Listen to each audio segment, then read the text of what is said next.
Okay, hello.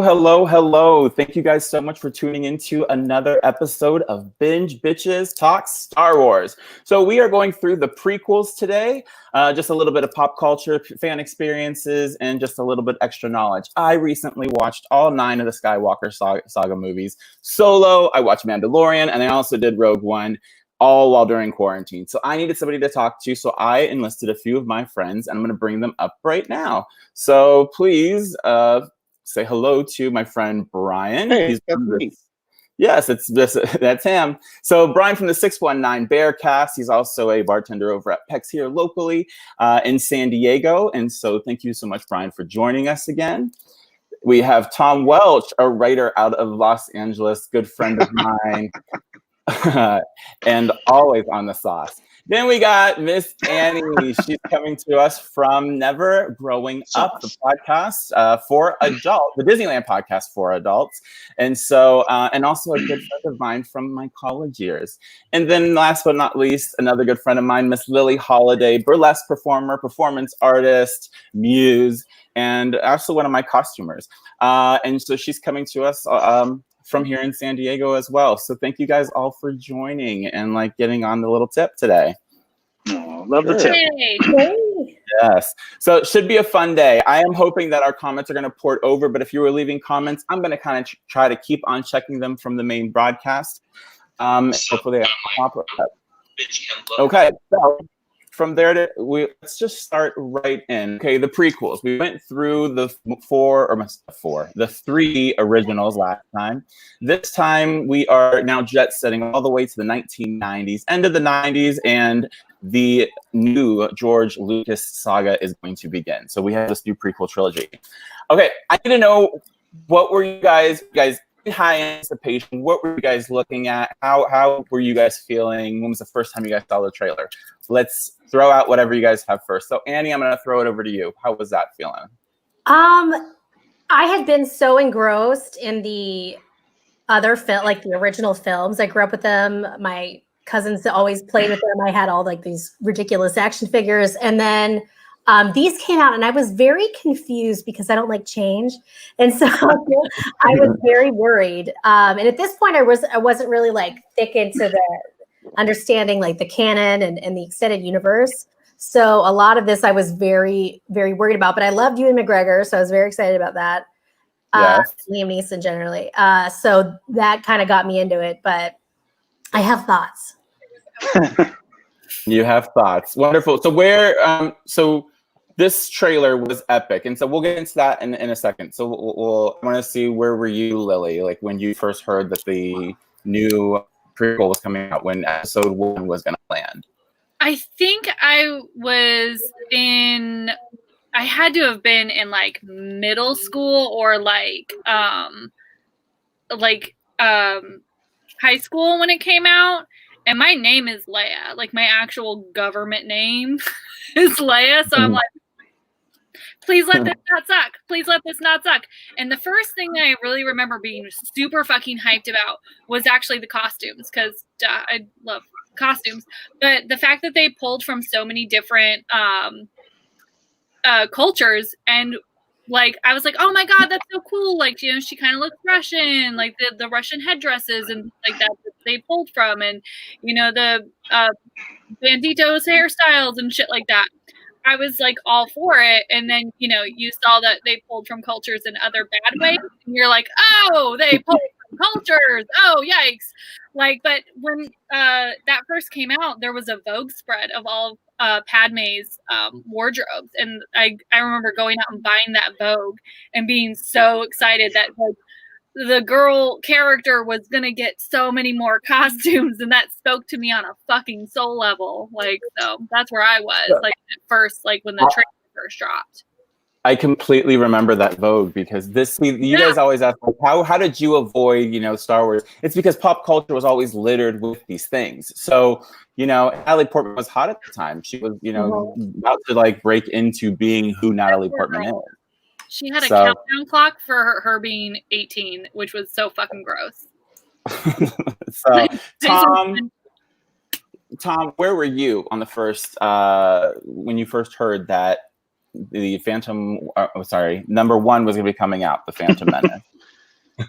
I was living in the Midwest, St. Louis, Missouri, and yeah, I just remember it just the anticipation for this thing was revolutionary. It was my first experience with anything like that. I think it was like, you know, the internet was just kind of becoming what it is and really what it is, and I feel like it was like the first trailer to break the internet. So it was just people sneaking into the movies just to see, or not sneaking in probably, but like buying a ticket to see Meet Joe Black or whatever it was, and watching the trailer and then leaving. It was absolutely huge. So you sent me actually some of these like little details and things. And so speaking of the trailer, and so we're gonna get to Brian's experience, but for this trailer, it came out in November of 1998. It was before these movies, so a lot of people were buying tickets to see them. And then this whole thing about the internet, that this was the first time that you could watch, this trailer on the internet, and things like YouTube weren't really around yet. And so when I was actually researching, Entertainment Tonight was one of the first. I'm sorry? Not the commentary portion of it, certainly. Like where people break down metas and shit. No. Mm-hmm. No, none of that existed. Well, the thing is it was only you didn't have the way that we can now embed a video, take it, drop it into our Facebook, drop it into our Instagram. So you had to go certain places to actually watch this trailer. And one of those places was like entertainmenttonight.com. And I was reading about this and just kind of going a little bit deeper, that they, like what Tom says, they broke the internet, that these people, they were crashing out sites. It was only available on 2 different their servers. Yeah. And just how people just freaked out the moment that they saw that Lucas logo. And so, which was just pretty incredible. So Brian, what was your experience learning about the Phantom Menace coming out and being a Star Wars fan? Well, it was huge. I mean, the last time I'd seen a Star Wars movie, my mom had taken me out of class when I was in 5th grade to go see Jedi.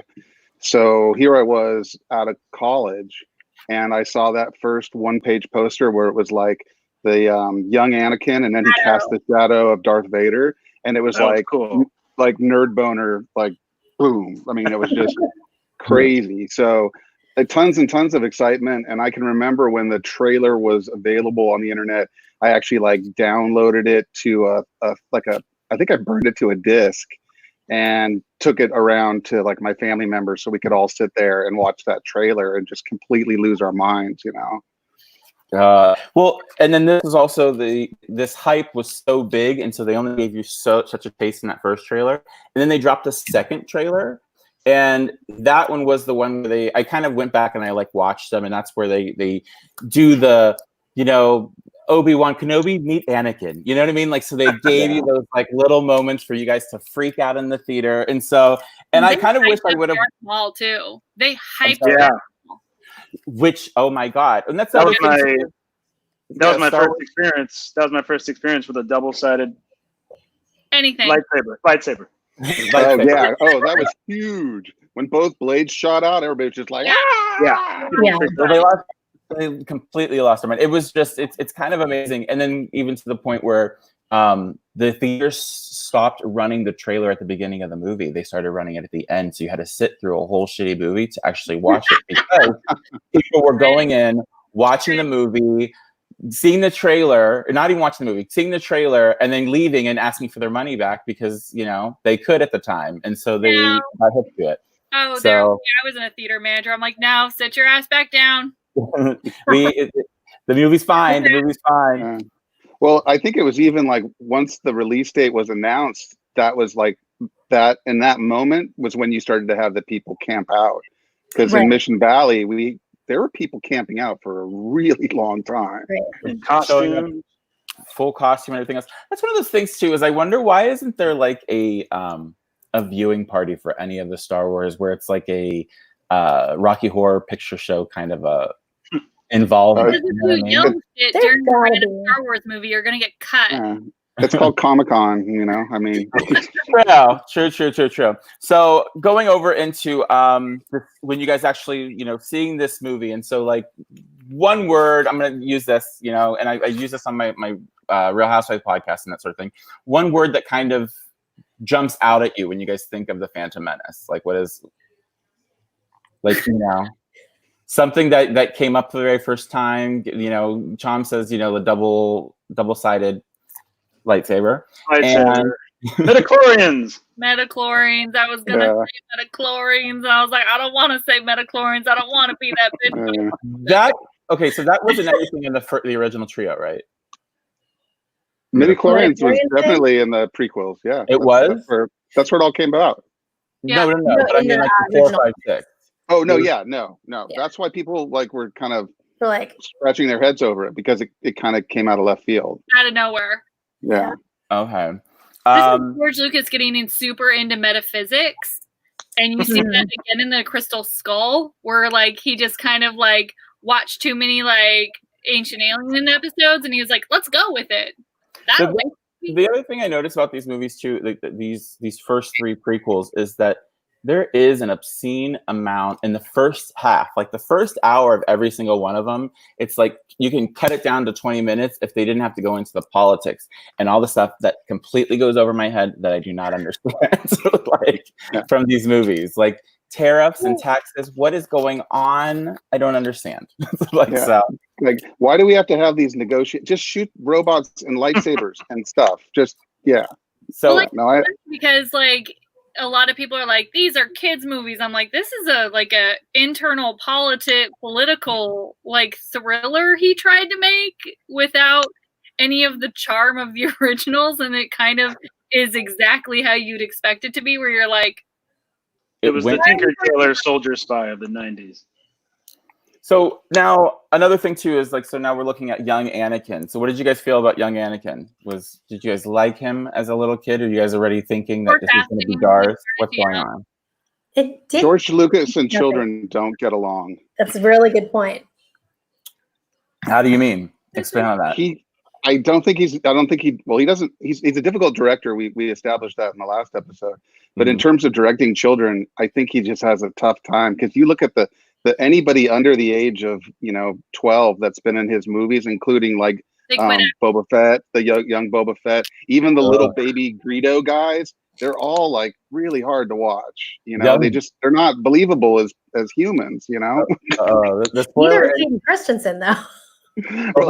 That's true too. The worst. So okay, now Ewan McGregor, did he live up to what you wanted, Annie? Yes. Okay. I personally did. I'm so excited. I'm so excited for his series. I love him as an actor, and I really enjoyed him. I mean, like, no one's really going to ever live up to Alec Guinness, and I get that. But also, hi Dustin. I was just really excited about that. Yeah. So I think that he did the best you could do with what he was given among the actors that were in that, and he even captured that kind of Alex Guinness tone, which really sold the character even more. Well, if you think about it too, that Ewan McGregor he's become such a thing now, after like Moulin Rouge, and he showed like what he has, But at this time in the 90s, when they were shooting this in like 97 and whatnot, like he had done Trainspotting. Like that was his bam, like into like culture. And then all of a sudden, so you go from Trainspotting to kids movie. Wasn't Moulin Rouge in 97? I believe Moulin Rouge was way before. Love that movie. Yeah, so that's the thing. So he's like, but then Trainspotting gave a Moulin Rouge and this. Ian McGregor and Natalie Portman are doing their fucking best. Like, absolutely, like, trying to sell every single line. And you're just, and like, those, like, because they're talented actors. And you see that in their other films. But, like, everybody else is kind of like either a fucking puppet or literally, like, not as good of an actor. You have to be an amazing actor to sell those lines. Well, it's difficult because George Lucas, I just think he decided not to use contractions at all in the prequels. So it's always, I cannot do this. I must not do this. In these weird sentences, like, if you follow your heart to the end of its conclusion, it'll show you that you're blah. You're like, what the fuck are you saying? Yippee! I know it's a long time ago in a galaxy far away, but help us. Come on. I have a question about that, because one of the things that's really helped me learn Asian languages is the way people speak in Star Wars because of the way they speak and the way they kind of reverse the sentence structure. So I don't know if that's like on purpose, but that helped me learn Korean tremendously. Well, there's something good came out of it. Did it help you learn Korean? Yeah, it literally did. Like I would think, how would they say this in Star Wars? Because the sentence structure is backwards to us anyways. And it helped me learn. That's amazing. I always figured that was like a thing where if they're like talking backwards, it's just like ESL sort of deal. Yeah. It's they do something with it. I mean, the thing is, and you also have Liam Neeson. So that's the other thing here is that Qui-Gon, did I say his name right? Qui-Gon. Qui-Gon. Okay, I'm almost there. Okay, so Qui-Gon. Like, you know, I used to call him Kim Jong-il. It's fine. What's really funny about the Star Wars, like the prequels, is that they automatically, like, they send Amidala's fucking wardrobe like she is slaying the entire fucking galaxy, and then all the Jedis are looking like they're dressed on a desert fucking planet, and it makes no goddamn sense. What is wrong with them? Why isn't anybody elevating to her station? Well, isn't it more like because they're more samurai style, right? Yeah, I mean, like that's monks. Samurai style, and then they dress them like they're in the desert. Like there's no other variation of what a Jedi dresses like aside from desert wear. So he does kind of. I get you. Kind of it's like that old Wendy's commercial, swimwear. We do need more of those costumes. Well, okay. Speaking of costumes, the guy who loves all the makeup, Darth Maul. Like, so we have this one. Yes. There he is. Okay, now here's the thing. Is like so me coming out. The only action figure I own. Oh, that's amazing. Is that an original? Yeah, I bought it when the movie came out because I was like, that guy's badass, and I've had it in a drawer ever since. Stunning. Okay, like spoiler alert, he gets cut in half. So yeah, he does. Yeah. A huge cat death. What a fucking waste. Absolutely. But, well, that's the thing is that coming from it for somebody who's like new to this whole experience, I thought he was going to be in at least 2 movies. Like, give us more than give us something more. And like, it was like instantly gone, but he was on everything. He was on like every single McDonald's thing that I saw, like all the posters. I thought he would have been a bigger deal. And recently I rewatched it and, it did feel like so much of it felt like a kid's movie in a sense, like just like terrible child actors, like side actors and background characters, kind of like what you're saying, and all these pod racing and stuff. But it's like whenever Darth Maul showed up on screen, it was just this like relief of like, yes, it's literally the dark side that we want this film to have more of. He didn't and not all this cutesy stuff. We want some cool stuff. And every time he showed up, it's like, oh, thank God, yes, come do your thing, please. That battle scene, the Battle of the Fates or whatever they called it, that was really something. I mean, the choreography and the lightsaber duel. I mean, that was really cool. Because George Lucas, even though I don't understand why they had those doors that close automatically. Like, what purpose did they serve in outer space? It was my sense of it was like the suspense door. Obviously, it really was. It was like these two can get through. You're gonna watch them fight, and it's not even through like a real barrier. It's through like a laser, like you know. Yeah, it worked though. It was great. Though. George Lucas, Obi-Wan trapped and doors. Yeah, George Lucas actually let the B team film that, and the dude who was Darth Maul in the makeup, he choreographed the entire fight scenes. Yeah, he's really something. So fucking good. And he went on to do, I can't even remember what else he did, but like the X-Men. Huh? X-Men? The X-Men movies, right? Ray Park? Yeah, that sounds right.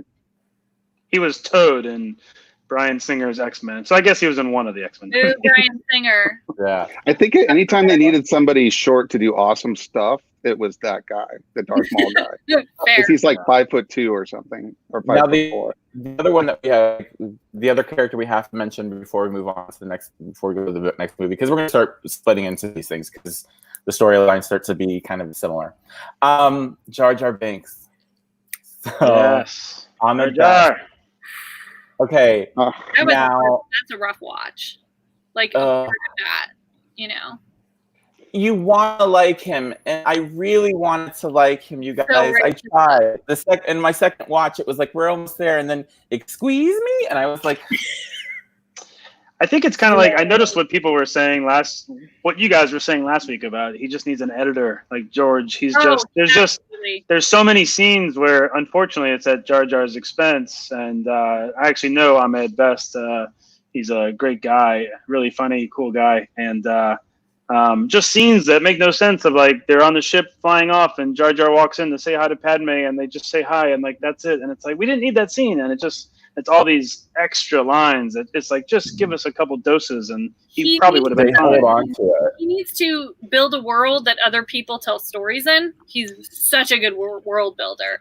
And you can tell like all the innovations. He's just like, hey, character designers, give me everything because they're walking through a hallway and I need like 5 different characters to be eye-catching and amazing and toy sellable. Like, I want these to all be able to like buy bought toys, you know, and all of it was amazing, visually stunning, eye-catching, all of it. And then you get to the plot and the bare bones of it. And, you know, you hear some of the accents that they speak and you're like, this is yikes.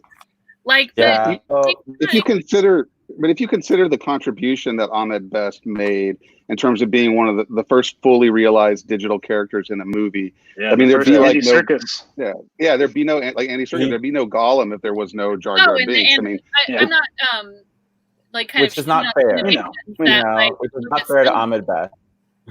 Yeah. It's not fair to Ahmed Best. You know, that the thing is that we do look at Andy, you know, as Gollum as being such a wow, that was just so everything. And then, but this other guy did very much the same thing, but too bad the script wasn't what the other script was. Yeah. You know and it was kind of like the first. And he was a cliche, like a caricature, you know. Yeah. It was kind of like the first taste of like the quote unquote toxic fan base of things that would come in the future, like, you know, eventually down the road with other characters who fans didn't like, and then you see them get lesser roles in the next movie. If it makes you feel better, though, I have a very good friend who's a huge Jar Jar Binks fan and collects only Jar Jar Binks memorabilia. So at least one person out there loves them. One person. Shout out to them. If only one person, let him. He fucks up major in the next movie, and then the last thing was the third movie, like literally hands over a dictatorship, like everything. But the thing is let's go real quickly, and we're going to talk about Yoda, and we can push this into the second movie. So Yoda also, the version that I see on Disney Plus is the animated. Now they have Yoda looking like that. I did go back and look at him, and he looks like a Mark Hamill like puppet with big ears. Yeah, he does have some Mark Hamill in him. I think it did. He was an ugly puppet. And when I looked that up too, it's just like the fans hated it. They couldn't shoot it from all angles because it was translucent. And then it also, like, Frank Oz or none of the people could actually carry it. It was too heavy for everybody. So which is why the performance that you guys saw originally in the theaters was clunky, and now Disney Plus is like act like that never happened. And I just remember this. I remember this weird, goofy, like MTV Movie Awards skit that what's her name from Friends was host of, Phoebe from Friends, and they just did this clip where Yoda's puppet character was like, "How feel you?" And Lisa Kudrow would give some weird answer, and it just kept going back to Yoda, "How feel you?" And she'd like, "Dude, I just told you." And so that might be on YouTube if you get bored. Find that one. It was actually really funny. I will definitely look for that because I love me some Lisa Kudrow. Yeah. So going over into now when the next movie is announced, Attack of the Clones. We are verging on 2002. Did your hype die? Were you guys still locked and loaded? What was the vibe? Little. Still hyped. Still hyped. Still hyped. So this is when we have now the introduction of Natalie Portman a little bit hotter and more grown up. And those abs. Yes. And Hayden Christensen. The Hayden Christensen thing, I do not understand at all, because when you go back to like 1999, 2000, who could have been the hotties of the time that weren't that known? This is who they picked up. And then it's very uncomfortable for me the way that they have the Anakin and Padma. The Anakin Padme romance does not make sense because she's 10 years older than her, and Ewan McGregor is right there. So that doesn't. Space Jesus is like really right there. Like a beard. So Ewan McGregor is right there. Well, she does busts his chops a little bit when he first shows up. And so, like, you know, you're still a Padawan, that sort of thing. Did I say it right? Yes. Yes, you did. You did. So, I think she's attracted to broken things, though. You know, I mean, Jar Jar, C-3PO. That's true. He does bring Okay, that's another thing here. So the C-3PO and like, okay, so we're gonna bounce around a little bit here because as we talk about these movies. So C-3PO gets his mind wiped. So he doesn't remember a lot of the things. But did Obi-Wan get his mind wiped when he pretends to not know who R2-D2 is? That part, and also Darth Vader's not like, hey, those are my old bitches. Like, I remember. Yeah, you we too. don't. We choose not to talk about that. We don't need that. We don't need that. Yeah. Keep it under the carpet. Keep it under the carpet. Okay, so that's something that I just have to suspend and just be like, it's all good. So it's kind of like I didn't build that fucking thing. Yeah. Like that's the thing. Is it's like, C-3PO, you know, where's your real loyalty? I created you. That wasn't said on Bapspin, like at all. Like he didn't look at it and be like, "That's mine." Though, why is a Wookiee carrying parts? Even though there are other protocol droids in the Star Wars universe, so maybe he's so busy being Darth Vader that he doesn't realize that that's the one that he made. I mean, also, that's my George Lucas explanation. We were promised like a Clone Wars. We were promised like him hunting down the last of the Jedi, and like we got him killing children instead, which was like, but why? But why? Well, there's lots of like weird but whys. Like, why did they send 2 centipedes to go kill her? Like, what was that? Like in the window, that whole sort of. Well, thing? I totally forgot about that. Oh, they were droids, right? Were they droids or were they like venomous centipedes? I forget, because I know they didn't explain that. She was just asleep. She was asleep like this, and she sat up like this. Like that was basically what happened. And like I saw, it was a scene that I didn't completely get. I think it's because they needed her to want that Anakin D a little bit more. That's why they sent this. Right to my window.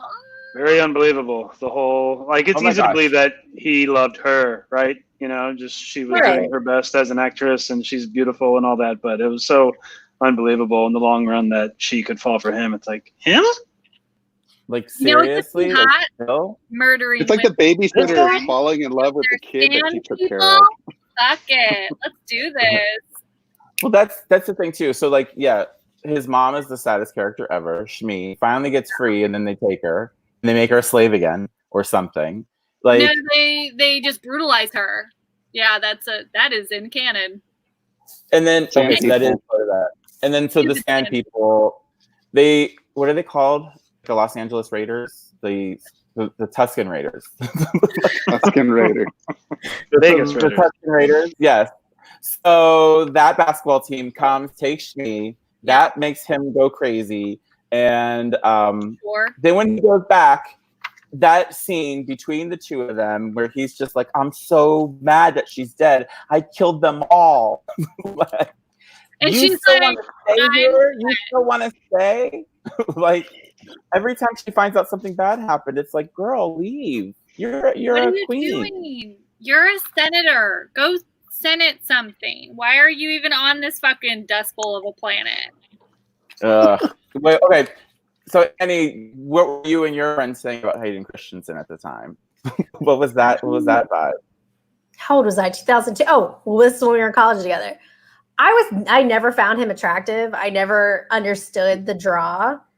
Not Life is a House. Hayden I thought he was terrible, like painful to watch, especially in this one. He's much better in when we eventually get to Revenge of the Sith. He's much better in that. Just painful. I mean, I had nothing for it. Well, also, oh, sorry. Go ahead. No, say. What are you saying? Oh, also, like you cannot put Natalie Portman with this terrible script, and she's doing her best, and her best is pretty good. And then somebody who can't really act and who's pretty green, didn't study at Juilliard, you know, against. Like, so he's going to be wooden. He's going to be fucking weird because he's being given directions like, speed up your line reading.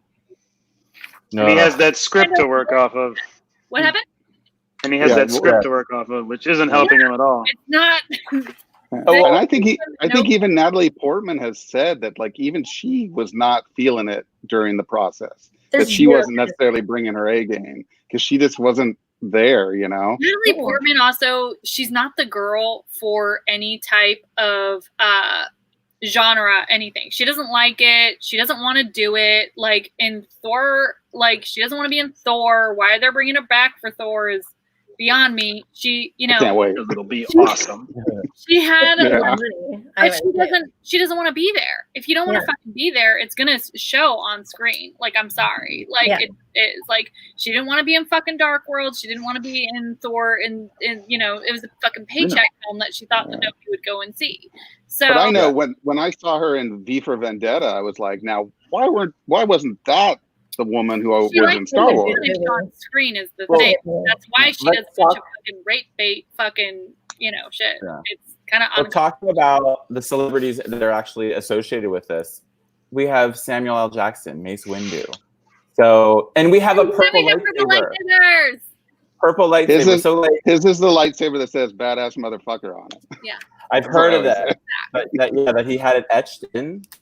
This is like a thing. He had it etched into the actual lightsaber.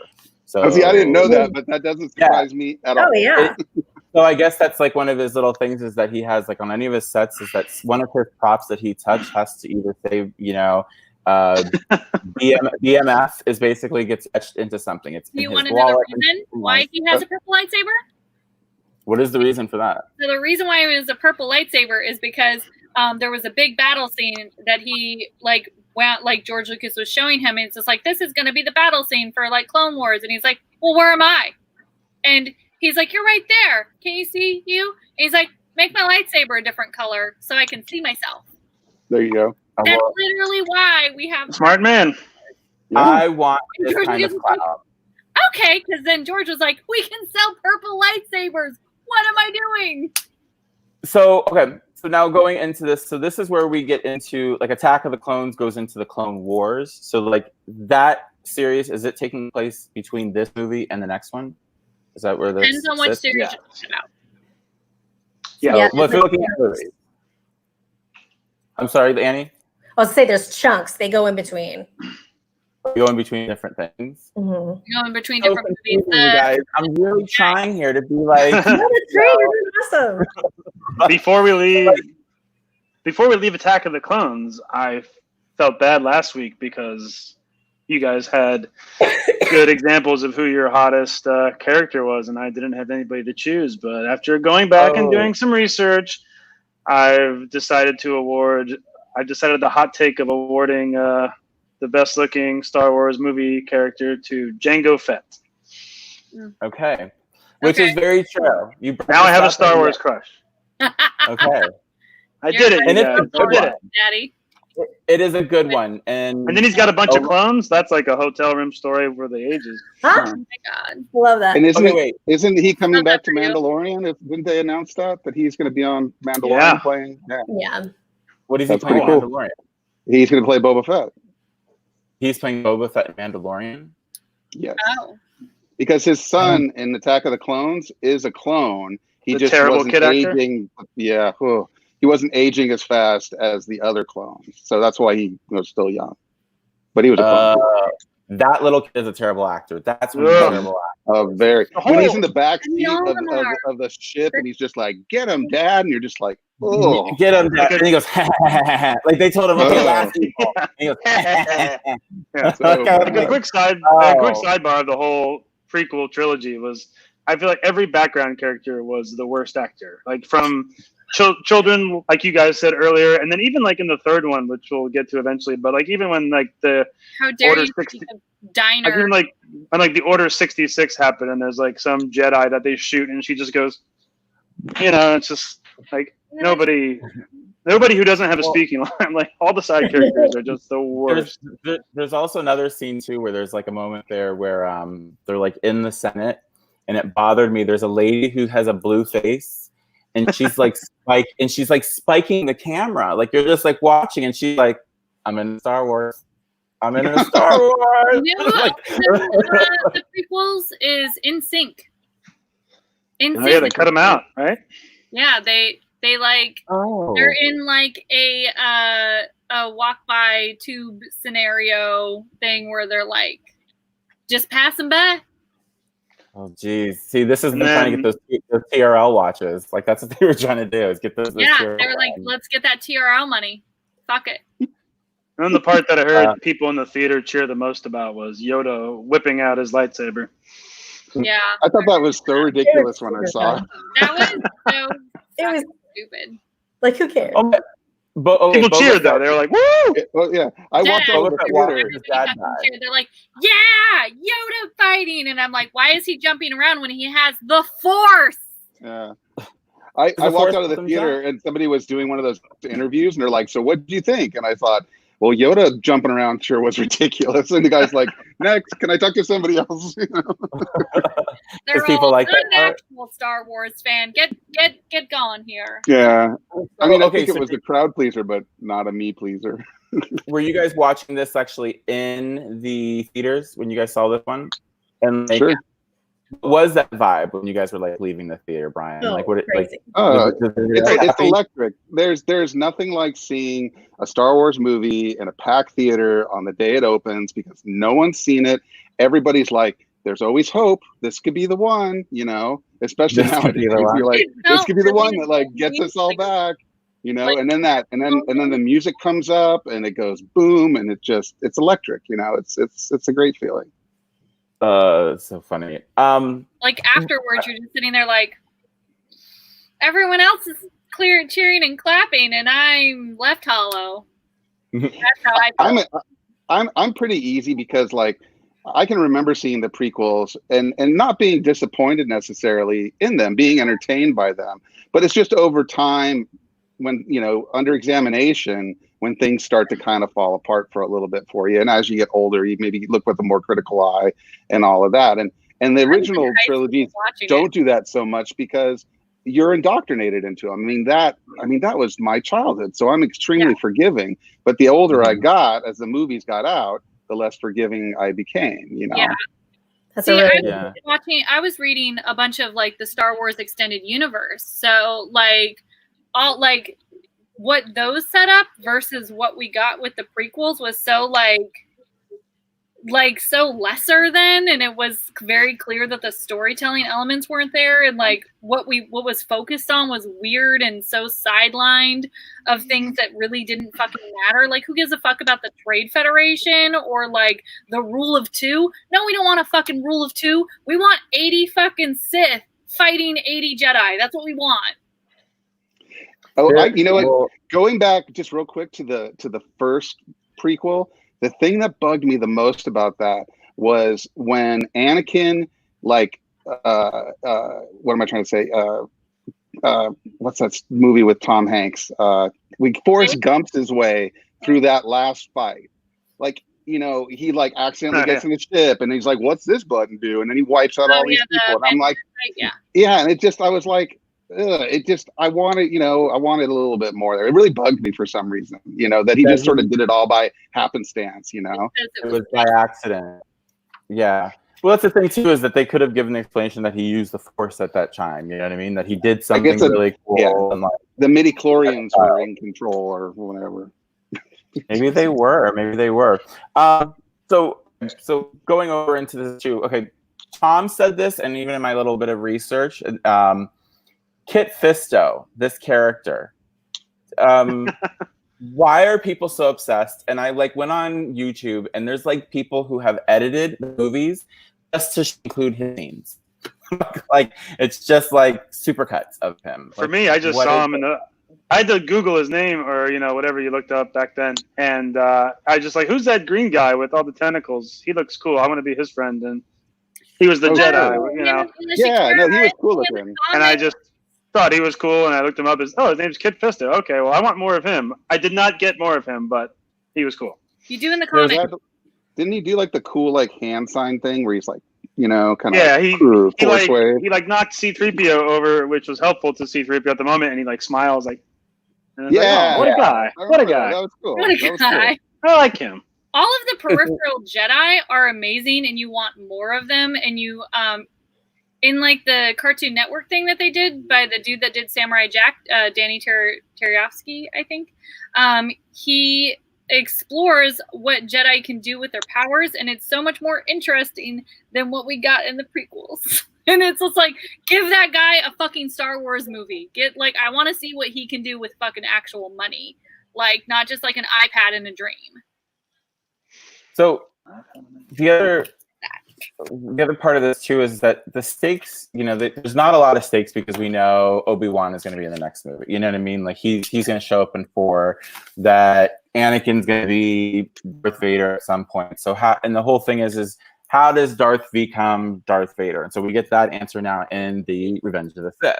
So were we still excited when this came out? Like, were we now just kind of with bated breath? Okay, this is because we knew it was going to be the dark one. Yeah. So, we knew it was PG-13, so we knew some shit was going to go down. Yeah, we knew it was going to be the one that ended bad, so we were looking forward to it. Well, speaking, like, the thing is that always it's me from this one, from the 2 times I watch it, is this whole we're going to do Operation 66, which is just, everybody knows that's when you just kill a Jedi. Is that what that just means? Kill your commanding Jedi, and somehow everyone's going to come away with that relatively unscathed. But 20 years from now, you won't be able to hit the broadside of a barn. It's one of those kind of things. So, okay, going into this was like the whole hype with this. This is Father's Day weekend when this one was pushed out there, and so those. Remember the "Who's Your Daddy" poster? Very poetic. Darth Vader said, "Who's your daddy?" Yeah, and then the whole. I love that we now have this blossoming love relationship between. What's it called? Anakin and Padme? Between Anakin and Padme. They're married. Now, like, they're married. Like pulling out. That's what I mean. But we have this relationship that is now dissolving. That we are basically we see all the cracks, and she sees the cracks, but she's still on for the ride, which I don't get. It doesn't make any sense with her character. Especially when somebody comes with her with the knowledge of, hey, he just killed babies. Like, babies. And that's the last of the Jedi he fought? Like, get out of here. Darth Vader, Scourge of the fucking Galaxy, or Child Killer? You decide. We've mentioned a few times today that, like, how she had to work hard to, get anything done on screen, but I rewatched the 3rd one recently, and like never is it more obvious than in that movie. Like, there's so much Natalie Portman just alone and sad against a green screen, saying things like "I'm just so in love with you." It's like that. Like, she has to say it because there's no way to believe like him. Okay, it's very clear that this man has never dealt with a pregnant woman in his fucking life. Like, in his goddamn life, he has never dealt with a hormonal woman, like, who's mad, who is hopping a spaceship, track down your man, mad. Like, that amount of mad isn't going, like, oh, what about Obi-Wan? We're not talking about Obi-Wan right now. We're talking about you and me and you killing babies. How about that? We're talking about why I have to hunt you down on Mustafar, bitch. Like, that's what would happen. Not, you're breaking my heart, Anakin. Oh my God, Obi-Wan's right. No. Well, see, too is there is a little bit of like a fire that we do have inside of like Padme when in the previous movie when when the 3 of them are all inside like the ant city basically and like the Colosseum, like that whole battle thing. And okay, well, let's focus, Anakin. He's like, what about Padma? And she's already climbed the tower and everything else. So this shows us like this girl's a little bit badass. She runs through things in white and doesn't get dirty. Like it's just like wears white to a fight, doesn't get dirty. Like, but seriously, she wears white. Like she wears white to a factory and doesn't get dirty. You guys, but they know how to. They know how to cut her dress off just enough to show those solid abs. Oh, or they cut it back. Well-trained tiger. They give her a nice little back end. So okay, I'm looking at what our timing is. So just talking about this Revenge of the Sith, and let's just getting to the whole Darth Vader, the whole situation. So, and then also we have the Emperor, which I mean we mentioned very much. So Palpatine has been like the worst spoilers. The whole Phantom Menace in the whole first movie is like, who is the Phantom Menace? We know, like from like the jump, don't we? And like, and so like that's one of the things too is like I wish I could have watched it in 1, 2, 3 now, because then maybe I would have been like, you know what I mean? Like it would have been a shock to me, but I already kind of knew. Like intended it. So we just kind of knew. It was unique from us. Sorry, go ahead, Annie. No, go ahead. I was just gonna say it was the whole trilogy was unique from like a storytelling perspective, like because you kind of know where it's going. It's like there weren't really your typical twists and turns and surprises and reveals. It was just like this slow motion Jedi train wreck of all the things they do wrong happening in a certain way, and you're like, how are they gonna happen? Oh, that's how they're gonna fuck up. And so it's just watching. So it's watching that actually. So it's just watching the train wreck. Actually yeah, because there was no real like twist. So we're locked and loaded. Then we with the whole Darth and like this whole how he becomes Darth Vader and the fight, the lava fight, basically inside of this like volcano. Was that something like? Was that something that like Brian, with like your friends as a kid, when you guys used to talk about how did Darth Vader become this or whatever, was this ever mentioned? Like there was a fight between him and Obi, or just something that was new to you in that? It was. I can remember as a kid, people somehow having the knowledge that it happened. It was because of a volcano. That's how he got his head messed up, and that was before the prequels were even, remotely anything. And I think that's just kids being kids, And then, of course, when Jedi comes out and you kind of get a glimpse of his face, you can tell that, something's gone on. Or even an Empire, when you see him from behind, and you sort of start to fill in all, as much as you can with your own theories. You know that it's supposed to be from battle. You know that it's supposed to be from battles with other Jedi. You don't necessarily know that Obi-Wan was the person that did like the killing blow, which I guess they wanted it to be like more emotional. Mm-hmm. But it would have been more emotional had he, been generally like number 2 is where he goes bad and number 3 is where he's like hunting down the rest of the fucking Jedi. And like since the other Jedi were so wildly popular, you were just talking about Kid Fisto, that would be a really good time to showcase other fucking Jedi. Yeah, It was rough. I mean, and that whole line about having the higher ground, you're just like, oh, come on. Yeah, don't do it. Otherwise, you're going to perfectly somersault, and I'm going to have 3 of you. Right? Yeah, Tom. We learned during this movie that Obi-Wan has a very special skill of slicing Sith in half and leaving them for dead, only so they can later become dangerous cyborgs. And the higher ground thing he didn't need when he killed Paul, but he needed this time apparently.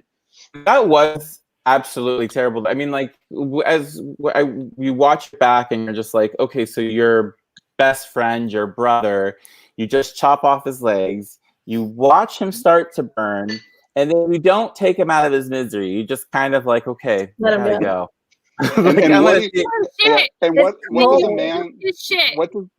What does a man say when this is happening to him? I hate you. Like, that's like from the depths of your heart. That's all you have to say. I hate you. He hates him. It's just so that so scene. That whole end. There's like the end. There's like lots of like good parts there, and there's like things that I want to like hold on to because I'm not heavily invested into this. So I'm just watching it like this is just a fun good old movie and whatnot. And there's like just that whole end scene and the clunky Darth Vader breaking out of his chains. Like, are we not going to talk about the creepy Obi? The Ubani, the fucking the birthing droid. Are we not going to talk about the OB-GYN visit birthing droid? The Ubana. Yeah, the electronic Duma or whatever it was. Jula. Yes. Well, just that whole entire scene that when we go back and forth between those two, it's like we have to do surgery, or she's the babies. The babies? Yes, she has twins. Do we need to take these out of her now? Flight, but we don't have. It's so. And she's dying of a broken heart or something.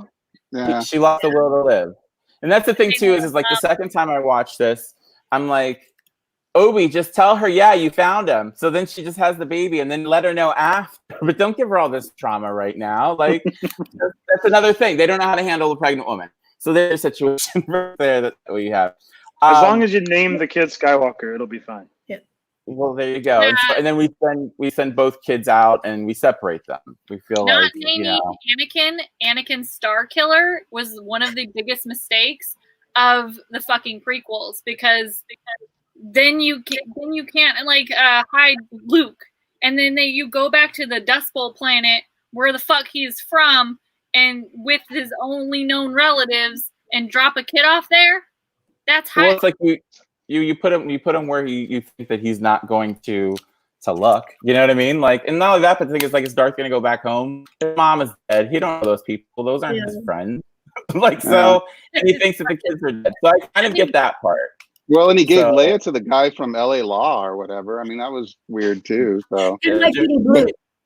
you have to be old to get that Organa one.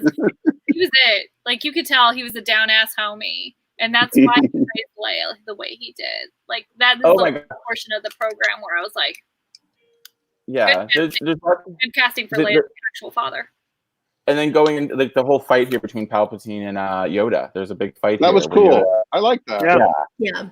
And so it just looked like fun for the actor because all he's doing is laughing, ha ha, like it's like throwing pods or seats at him basically. And so that it was a fun scene, and seeing Yoda go through the little tunnels and all that sort of thing. But then he comes out and he's like, in exile I must go, or whatever, you know. Right.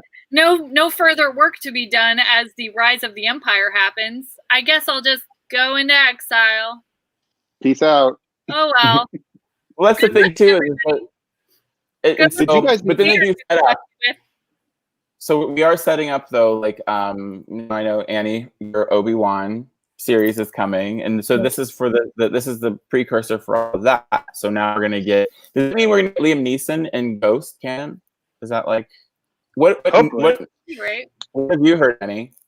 There's been some rumors saying that he is going to be in the Obi-Wan series, but then what is he just going to be like a Jedi ghost? Like, what is? Because at the end, Yoda's like, Qui-Gon came back from the dead, so maybe he'll be his little guide ghost. Yeah, because he didn't have a normal Jedi death either. That was a huge issue. Yeah, he didn't do the disappearing trick. Mm-hmm. Oh, they didn't make him. They burned him like they did Darth Vader. These are things I know. Oh my god! I just put that together. I just put it together. Well, usually they should just disappear. Like the burning thing really shouldn't happen. Right. In theory. Well, maybe Qui-Gon was like the first to figure it out, so they started doing it after Qui-Gon. Or maybe Qui-Gon was a little bit evil, so that's why. No, I don't know. The Jedi that grew up get burned. The whole entire fucking galaxy. So there's that. I'm excited for the potential of an Obi-Wan series because just the idea of Vader hunting down Jedi sounds cool. It's weird. My favorite Vader moment in all of Star Wars is actually him at the end of Rogue One, just because he's finally a badass, like moving quickly and doing things which the old movies didn't. They were too timid to do, and I just want to see that Vader like coming after Jedi, and that would be a great series. I mean, I think that's like with the older original prequels, he's supposed to be this menacing opposing figure that is playing cat and mouse with somebody, as opposed to showing his full force, which is kind of why he's such a good villain. So when you see him in Rogue One kind of going off, you're like, yes, this is what we want to see. But otherwise, you could throw Rogue One in the whole entire garbage and none of it, you know what I mean? Like, none of those characters really, like, have sticking power. Like, and they have done it. I love Rogue One, though. Yeah, that was good. Like, it's one of those things, like, it's... Rogue One is, like, the one that I hear that everybody is, like, they think it's the best Star Wars movie to come along in, like, the last, like, 10 years, is, like, the Rogue One. I will agree with that, and that shows you how much I like the new prequels. Yeah, The new one. I was like, oh, great, a 15th movie about the Death Star, but it was great. It was fantastic. It's a very, very cool movie, and it's like it had me very confused for at least the first 30 minutes. I did have to stop it and rewatch. Like, because I was like, who are these people? I've never seen these people before. Like, this doesn't make any sense. And then it was like, oh, they give you the little things. And there's always like a Chewbacca, like, They had cameo. like Brrr. making that movie. When in doubt, throw Chewbacca in. Turned in half of a movie, and then they had to literally like add in the best parts of the movie, which is the Darth Vader scene at the end and handing Leia the plans of the Death Star, because he didn't film any of that. And Oh well. yeah. It's like, So, why are they giving these celebrities? I think, well, the thing is it's the prequels, like going into where the Rogue One kind of like sits in the canon. I think they just kind of realized where they can go with these. They knew what the problems with the prequels actually were. So this has been like a really fun like little chat. So I'm just like just overall, what are your feelings about the prequels? What are your experiences? So starting Annie, what are you feeling? I really enjoyed Revenge of the Sith. I actually put Revenge of the Sith in some of my top movies in terms of the Star Wars canon. I really enjoyed it. I think it answered a lot of questions for me. Sure, like the birthing scene's weird. The whole relationship between Padme and Anakin is just very bizarre. I thought Order 66 was very bizarre. But I really enjoyed kind of the overall turn to evil, and I enjoyed the Palpatine story in that. If we end up talking about the sequels and the whole Palpatine in the last movie, we can have a conversation about that and why that was necessary. But Has the actor still alive? yeah, I was like, why? This could have been told better. But anyways, I think Phantom Menace and I think Attack of the Clones is the worst out of all the Star Wars movies. It's just horrifying. Really? And I even think Solo is better than that. Even I kind of like Solo. I do too. But underrated. But the first one feels like great. Correctly rated. Yeah.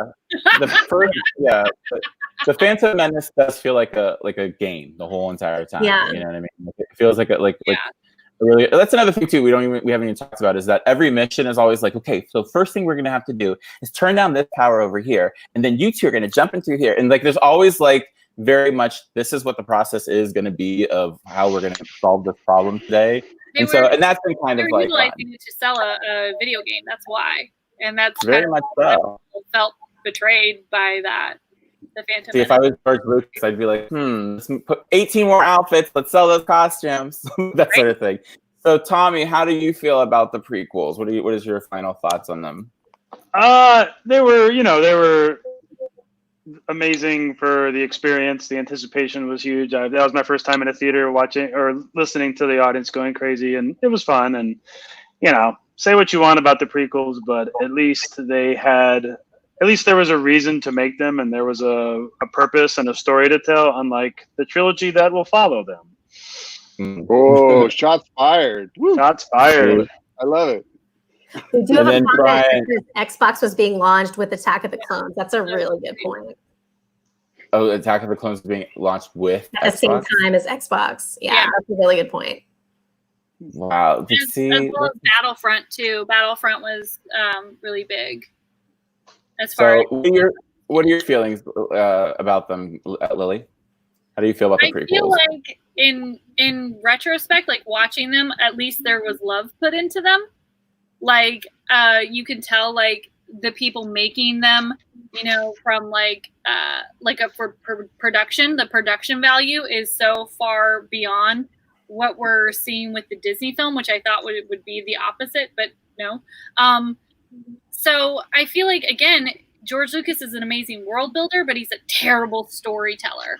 Like, he needs somebody to be like, that doesn't work at all. No, rip that out. Like, no. Like, and he has a really good ability to hire very good people. He just needs to let those people go kind of fucking crazy like he did. And, like, Phantom Menace has one of the best fucking fight scenes of all time, like, ever put to film. Yeah. Like, as far as sword fighting goes, like, the other person that did that was Bob Anderson with Lord of the Rings. So, you have all of these, elements that on paper should work, but ends up kind of, being a little bit hollow because he can't really tell a meaningful story. And there's no, there could have been like a very like gripping moments, and like we could have had like a lot of the end of Rogue One.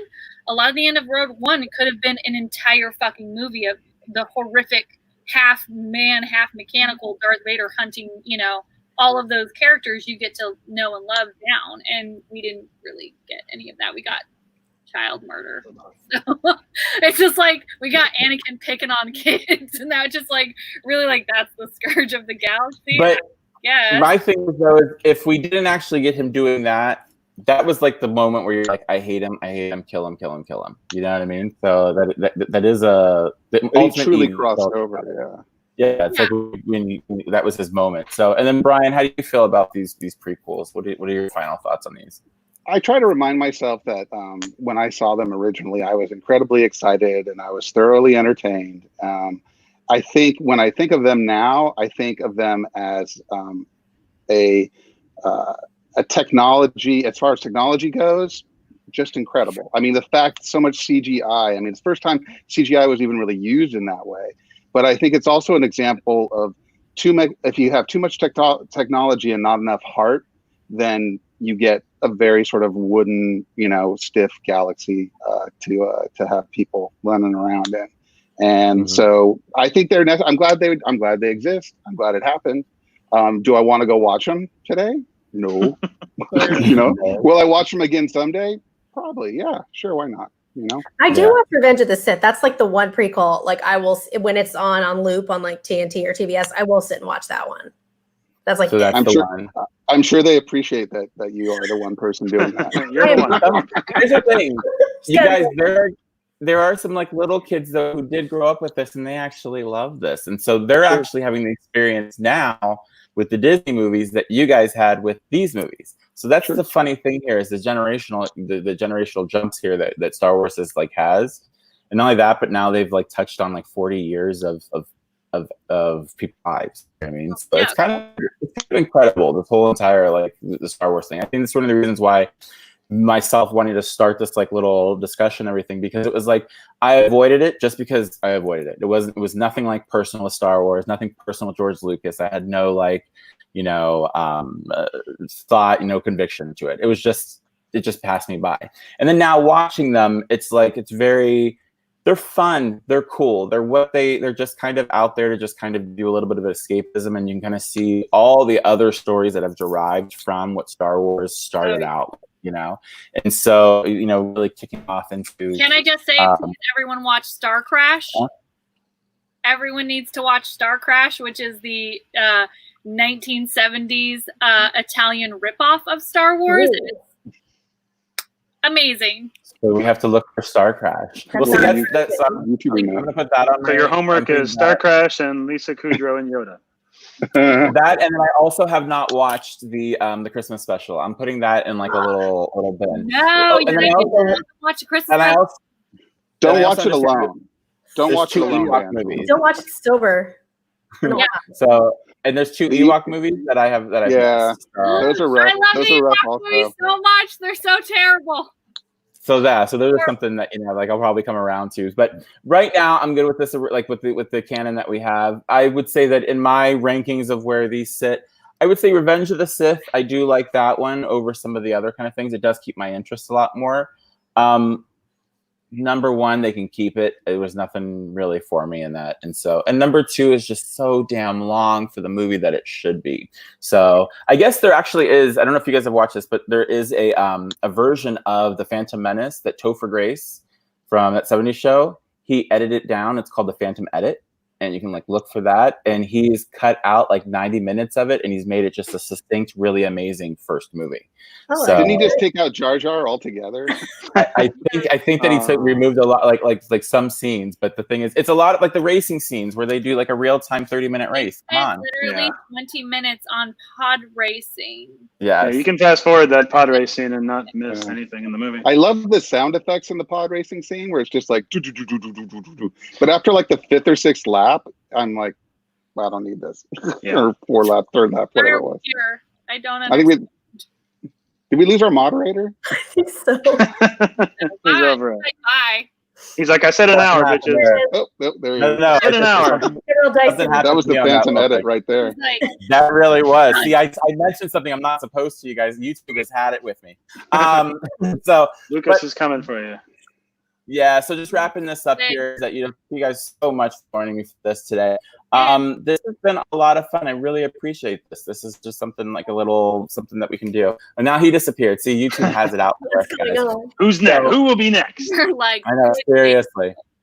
Maybe he will bounce back in. But last up, I just wanted to let you guys, everybody who is following along at home, just to remember that the 2 people that we have on here, that Brian is part of 619 Bearcast, and also, oh, there he is. I think he bounced back in. Nope. Yeah, sorry. Hi, Zach. It's all good. So I just wanted to let everybody know, just to make sure that they follow you at 619 Bearcast for the podcast. You can find that on iTunes, and then you can also find Annie's podcast, Never Growing Up, the Disneyland podcast for Disney World. Is it Disneyland or Disney World? It's just Disney. We are equality for all Disney parks. There you go. You can find us on YouTube also. That's where the newest episodes are, because we're doing video as well. So. Nice. Awesome. So this is like good time. So everybody, please do follow these 2 on their other on their real projects that they do, and so they just bust us this cameo over here. And then also follow everybody. You guys can follow Tom if you just have to find him and follow him. And so and then Annie, go ahead and mention your Walt Disney World WDW Collective. Is that right? Yeah. It's on Instagram at WDW Collective. So it's a micro Disney blog. There you go. So you guys can follow Annie there. You guys can follow Lily at Lily Holiday on Instagram. And then Brian, you can find him at Hasbro Physicist on Instagram as well. Also, if you're feeling cute and slightly generous, my pal Ahmed Best is selling these little Jar Jar pins on Nerd Matters. It's a website, and it's like it's how they filmed it. It's like his face with the visor and the Jar Jar head. And they're just these little pins, and they're like $12, and it goes to like Feed America. Oh, I looked at yes. So you actually look on your Etsy shop. So you guys can look for Nerd Matters. Look for Ahmed Best, his Jar Jar signature edition pin. 100% of the profits from this pin are going to Feeding America Food Bank Network. So I put that there for you guys to just remember Nerd Matters. It's only a $12 pin. They're super cute, and there's 4 variations of it. So I'm actually probably going to grab like 1 or 2. So myself.